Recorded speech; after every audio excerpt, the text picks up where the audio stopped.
Welcome back to another Disorderly Game Review by Transcendent Studios. I'm Peter Vawter, and today we're reviewing Monster Hunter Stories 2, Wings of Ruin for the Nintendo Switch.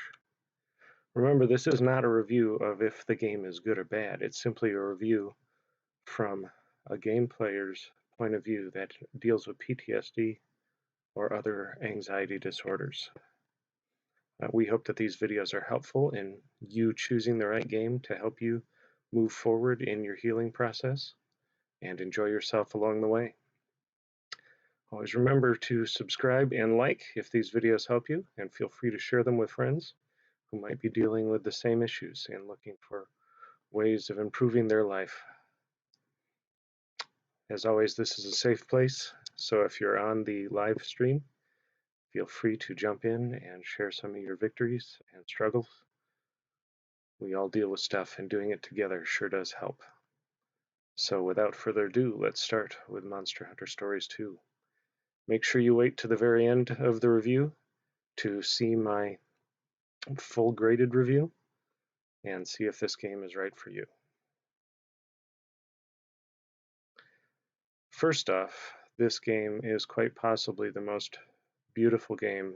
It and its precursor, Monster Hunter, I think are the most beautiful games available on the Switch right now, even eclipsing Xenoblade Chronicles, which previously I thought was the finest looking game on the Switch.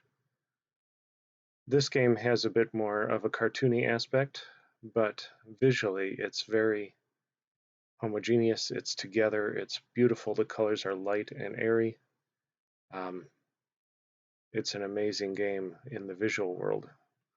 Very cheerful, very fun, and right now I'm going to show you certain parts of the game to kind of help you get accustomed to what goes on. As you can see, the camera movement is pretty good. There's a little bit of vertigo that can be experienced in this game.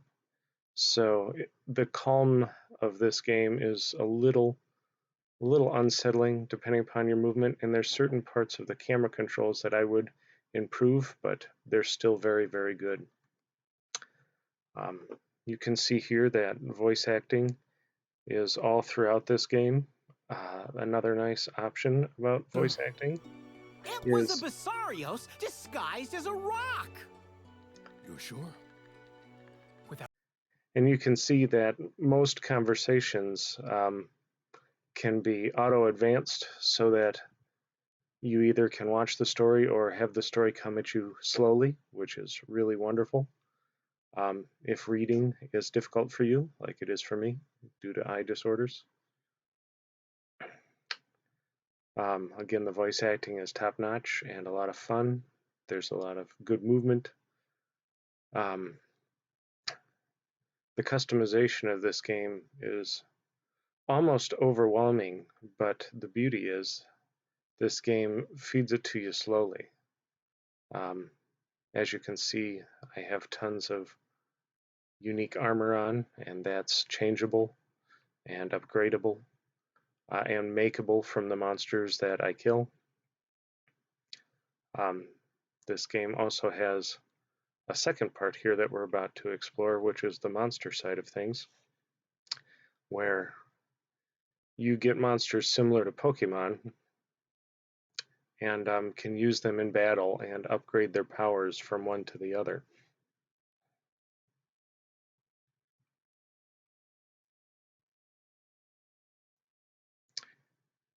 And in channeling these monsters, you can take some of their powers and give them to another monster and upgrade that monster, and the previous monster will disappear. And of course, as you can see here, there's oodles and oodles of customizations and oodles of ways to plan out your monster for the type of fighter you are. If that's a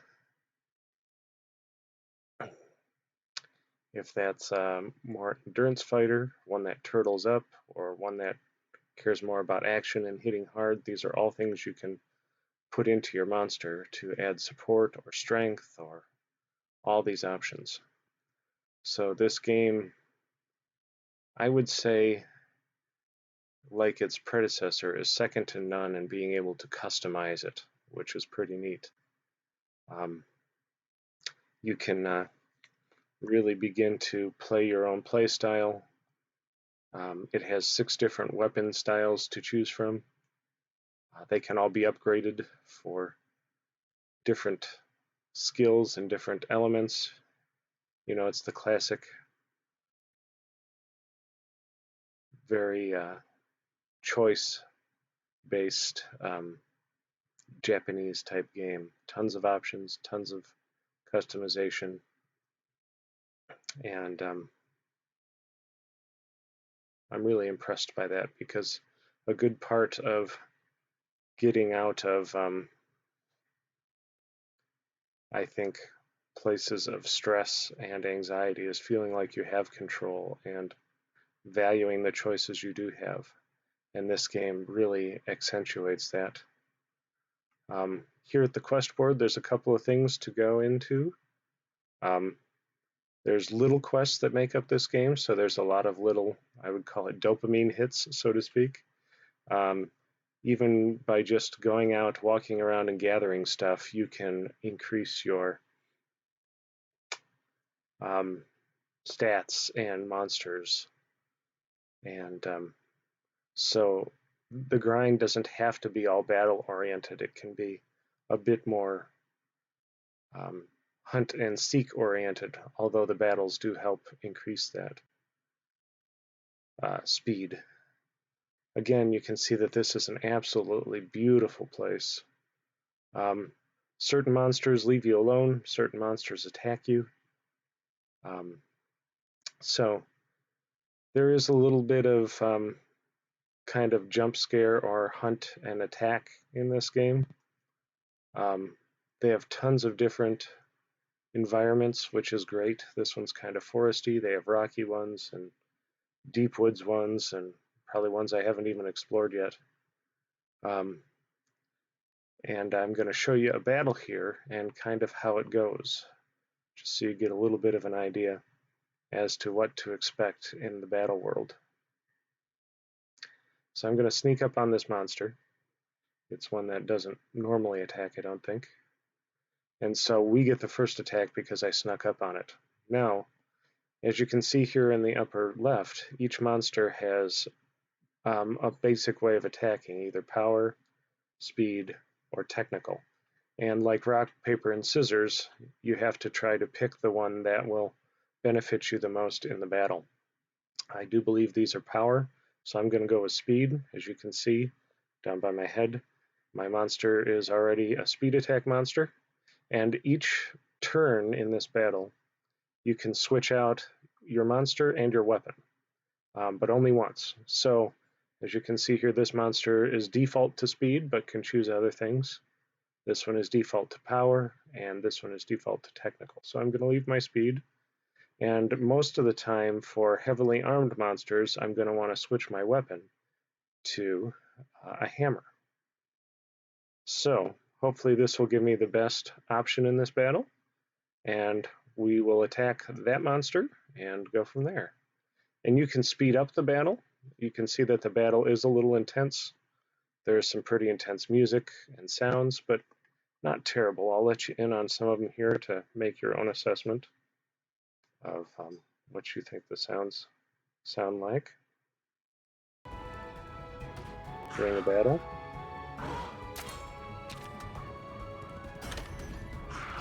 As you can see there, the lines connecting the monsters and me are lines of attack. So this second monster will attack my monster.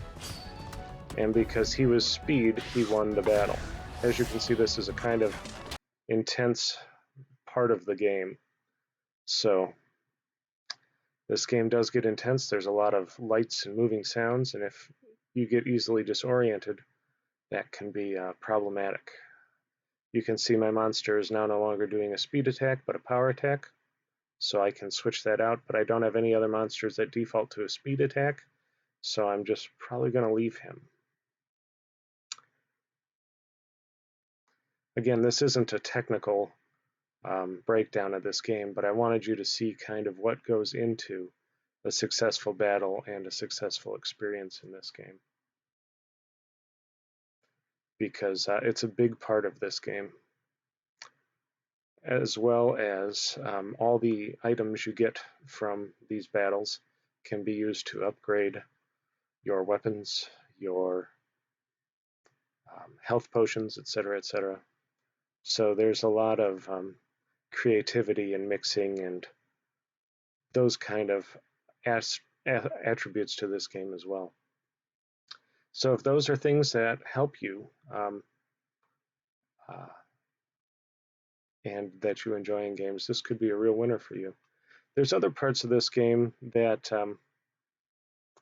I find are useful for people dealing with anxiety. The ability to play with friends.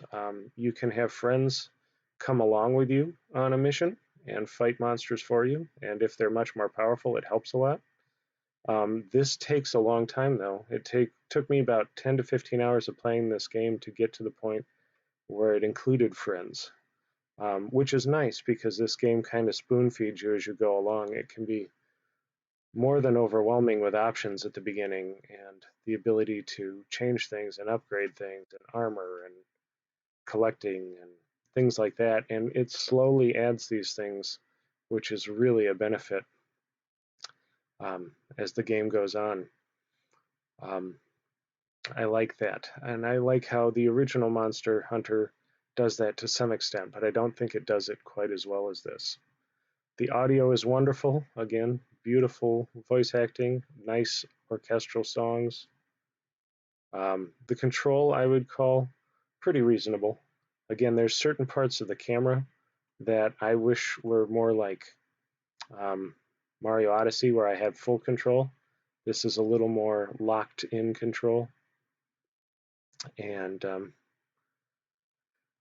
I wouldn't rate it as a calm game, but it is a game that you can usually dictate when things are happening. Like the battles are all turn-based. For the most part, if you're wary, monsters can't sneak up on you if you're riding the right monster, but it's still a thing that can happen. So there are a fair amount of jump scares and stuff like that. There's a lot of little subquests, so good for dopamine and small accomplishments in a game. All in all, it's a pretty good game. It comes in a little lower than what I would expect it to in the long run. Normally, with my score, anything above a 75 I would recommend. And you'll see in a few minutes here that this game comes in at a 70. And I think that's because of a bit of the intensity and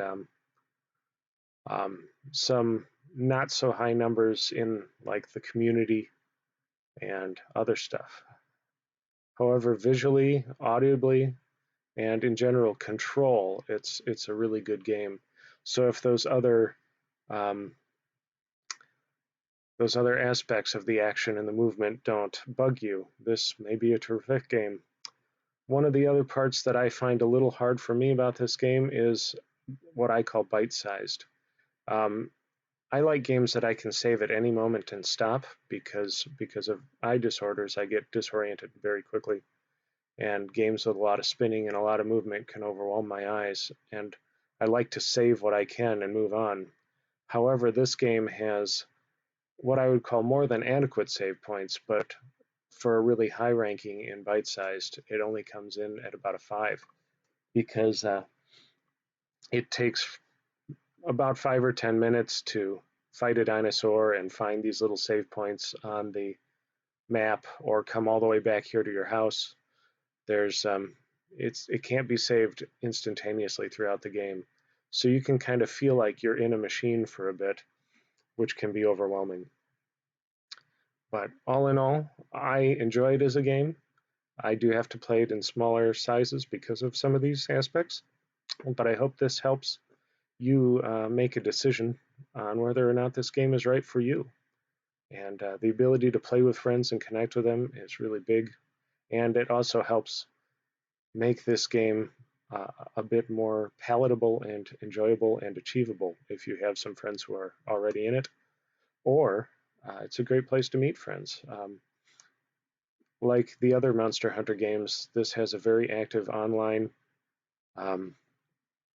group, and I think I've only had to wait upwards of 3 minutes to get a random encounter, people to help me with my missions. So there's a lot of benefits. Feel free to take time to look through this next screen and decide if this game is right for you. Thank you again for being here today, for your time. We value your journey, and you can make it. You're worth investing in, and we hope that this helps you choose paths that improve your life and bring you out of the stress and trauma that you've been living in. Thank you again for joining us for a disorderly review at Transcendent Studios. I'm Peter, wishing you a wonderful day. Have a great day, and talk to you later. Bye.